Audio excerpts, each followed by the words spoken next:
Olá, bem-vindos, bem-vindas a mais um podcast Conversa Sustentável, desvendando o S do ESG. Eu sou a Vivian Blaso, co-idealizadora do Cidades Afetivas, sócia fundadora na Conversa Sustentável, professora, pesquisadora e artista. A gente tem a nossa próxima convidada, que é a Ellen, mas antes de eu chamar a Ellen, eu queria pedir para vocês, para não esquecerem de se inscreverem no nosso canal do YouTube, do Cidades Afetivas, onde a gente transmite, não só no YouTube, mas também no Spotify, o Conversa Sustentável, desvendando o S do ESG. E eu queria dizer para vocês também que a gente vai deixar nos comentários o link para que vocês possam se cadastrar para fazer o download gratuito do nosso e-book. É um guia, é um convite, né? Um guia para a transição socioecológica. Bom, o nosso podcast, gente, olha que maravilha, já estamos há quase um ano no YouTube e também no Spotify. Então, se você também quiser aproveitar para poder maratonar as outras edições, nós temos aqui variados temas que envolvem a temática do S e do ESG. Bom, e agora, então, eu queria convidar a querida Ellen Souza. Ela é assistente de projetos, bacharel em Ciências Ambientais pela Unifesp, com experiência desde 2021 no Instituto de Estudos do Meio Ambiente, IEMA, e ela contribui para o desenvolvimento e análise de plataformas relacionadas à qualidade do ar. Olha só, gente, como é que está o ar na cidade de vocês nesse momento, hein? O aprimoramento de políticas públicas sobre este tema. O que tem acontecido hoje, né, no Brasil? Estamos aí, né, acometidos por essas fumaças que têm chegado aí, como a gente aprendeu com o Caio no nosso podcast sobre a questão dos rios, vem aí através dos rios voadores, infelizmente, o resultado das alterações climáticas e dessa fumaça que vem aí de todos os lugares do nosso país. Ellen, chega para a conversa.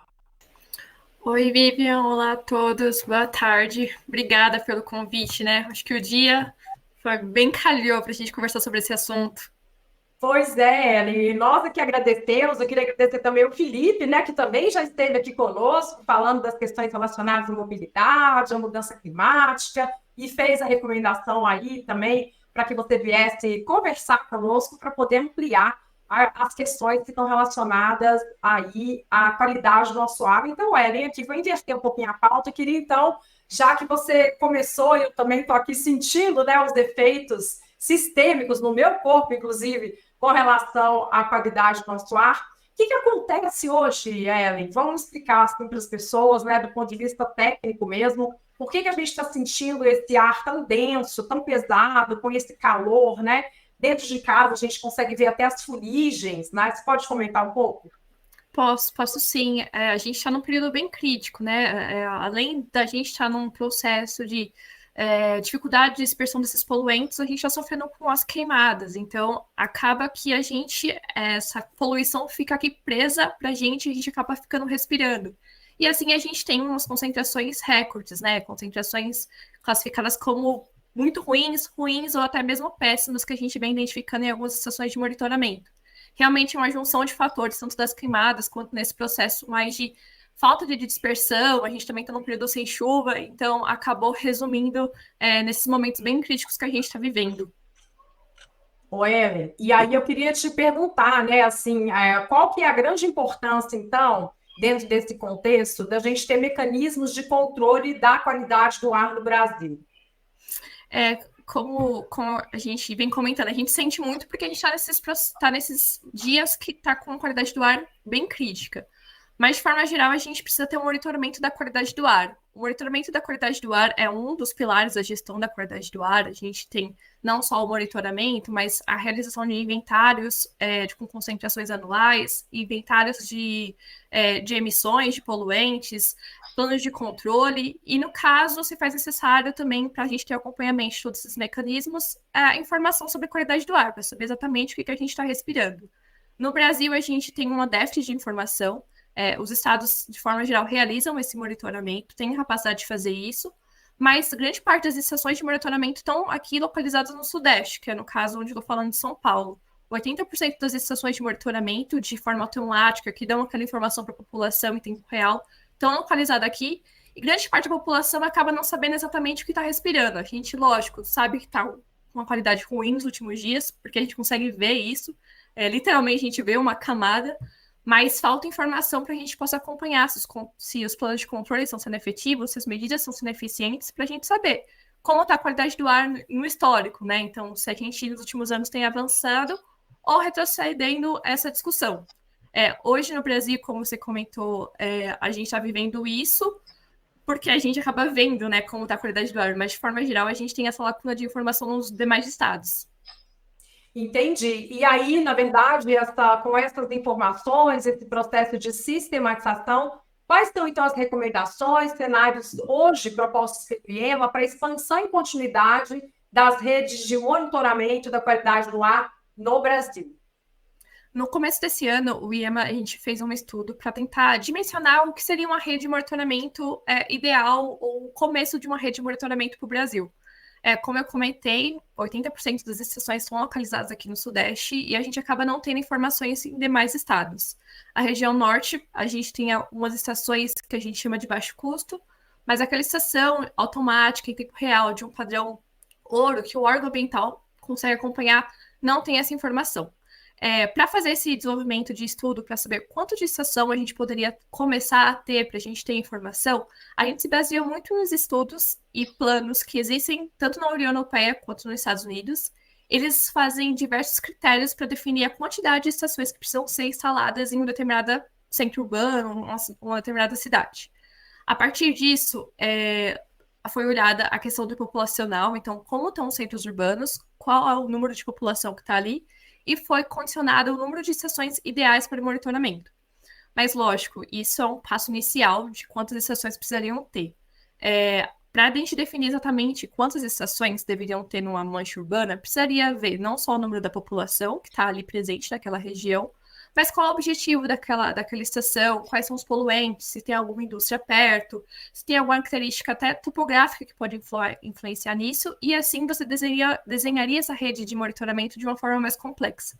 Mas, de forma geral, a gente está um pouco longe do que seria o ideal. Considerando os critérios dos Estados Unidos, que tem um critério de população diferente da União Europeia, a gente precisaria de mais de 46 estações de monitoramento espalhadas pelo Brasil, e considerando o critério da União Europeia, que é um pouco mais restrito e precisaria de mais estação para detalhar essa informação, a gente precisaria de mais de 130 estações. Hoje no Brasil a gente tem em torno de 250 estações, então a gente precisaria trabalhar para dar informação, né, para saber exatamente o que a gente está respirando. Lógico que nos últimos dias a gente está passando por momentos críticos, a gente sente isso na pele, respirando, que a qualidade do ar não está boa, mas vamos lembrar que a gente vive em várias épocas do ano com sentindo essa poluição do ar de forma contundente, né? Então, continuamente a gente tem uma concentração de ar que está muito acima do que o OMS recomenda. Então, precisaria dessa informação para a gente ver quanto a gente está longe do que os padrões da OMS determinam que seriam os ideais para a proteção da saúde humana. E falta essa informação para a gente detalhar isso.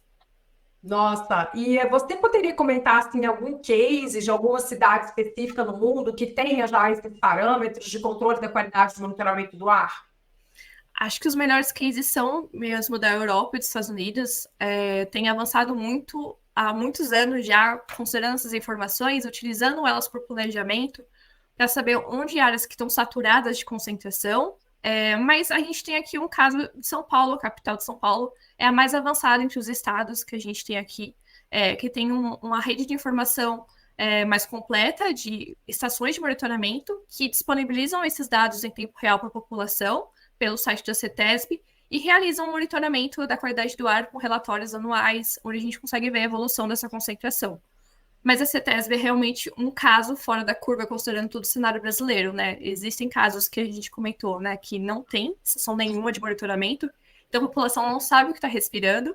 Tem casos que o Estado até tem uma ou outra estação, mas infelizmente não consegue disponibilizar essa informação ao público, então a população acaba não sabendo essa informação acaba não sendo disponibilizada, ou muitas vezes o Estado não consegue fazer um relatório anual mostrando quão longe ou quão perto está para avançar para os padrões de qualidade do ar que seriam seguros considerados que a OMS recomenda, né?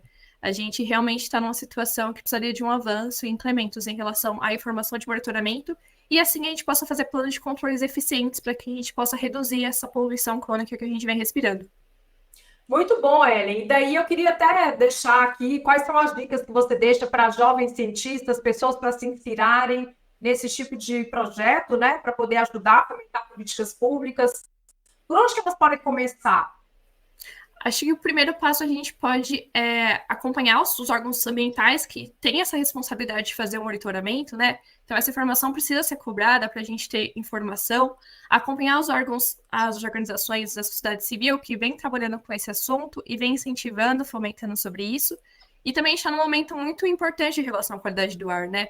Ano passado, esse ano a gente foi aceita a Política Nacional de Qualidade do Ar, que pela primeira vez a gente tem uma política nacional, não só uma resolução CONAMA que fala sobre isso, e assim a gente consegue fomentar e mostrar a importância disso.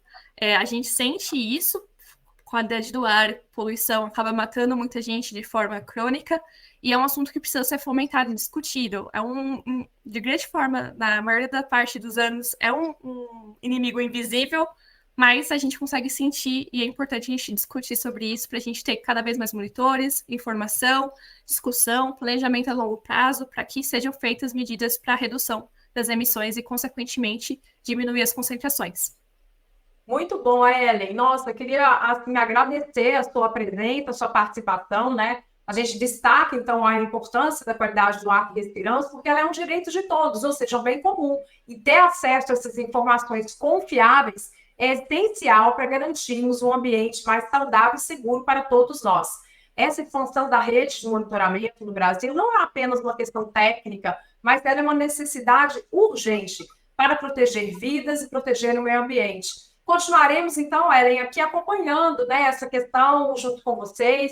Você pode voltar quando você quiser para trazer as inovações, os avanços em relação às pesquisas que vocês estão desenvolvendo no IEMA. E a gente deixa aqui, então, um convite para vocês entrarem no site energiaambiente.org para se informarem mais sobre as pesquisas, sobre todas essas questões que estão de saúde pública. Ellen, muito obrigada, viu? Volte sempre. Muito obrigada pelo convite. Boa tarde, pessoal. Bom, reflexões como essa sobre a importância de continuar a promover diálogos sobre inovação social, sustentabilidade urbana, os rios urbanos, a questão geopolítica, são questões que são tratadas aqui no Desvendando o S do ESG. Nós, da Conversa Sustentável, temos como causa o Cidades Afetiva, um observatório de práticas sustentáveis e regenerativas. O nosso propósito é inspirar pessoas e organizações a redesenharem suas comunidades de forma colaborativa, tornando-as mais generosas e regenerativas. Bom, eu queria então, de novo, aqui agradecer a vocês pela audiência, que vocês continuem assistindo os nossos episódios, façam aí o download do nosso e-book para transição socioecológica, esse download ele é gratuito, e o nosso podcast Conversa Sustentável tem sempre um novo episódio que entra ao ar às segundas-feiras, às 9 da manhã. E você pode ouvi-lo nas plataformas do YouTube Music e Spotify. E aqui acompanhar ao vivo uma vez por mês no canal do Cidades Afetivas. Obrigada, pessoal. Até a próxima. Tchau!